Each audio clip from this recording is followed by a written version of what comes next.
Google Earth is updating its satellite imagery from Gaza, but the newly added visuals still don't reflect the present.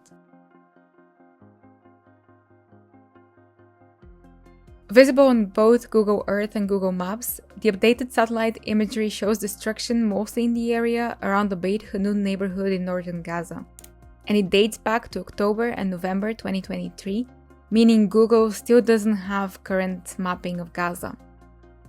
The lack of up-to-date visuals on Google Earth is not unique to views of Gaza.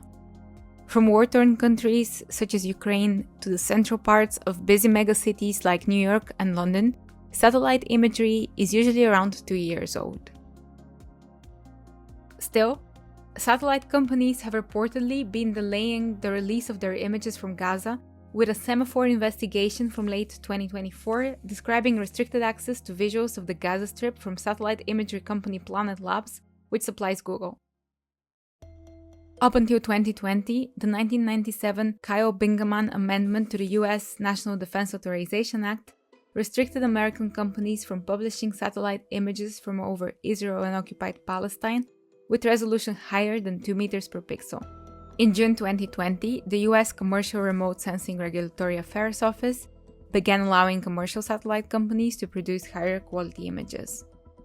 But the current satellite photos don't come close to communicating the realities on the ground. Not knowing what remains of their lives in northern Gaza, displaced Palestinians are now returning to their homes and searching for their loved ones for the first time after the start of the 15-month war. As part of the first phase of the ceasefire agreement between Israel and Hamas, Israel allowed the first crossing point in central Gaza to open after Hamas agreed to release Israeli civilian Rebel Yehud. The temporary truce is meant to last for 42 days, and it is still uncertain whether there will be a deal permanently ending hostilities. Since October 7, 2023, the death toll in Gaza has surpassed 46,000, according to Gaza's health ministry, though these numbers only account for people killed by bombs and bullets. And research published in the Lancet Medical Journal estimates that the actual death toll could be up to 40% higher.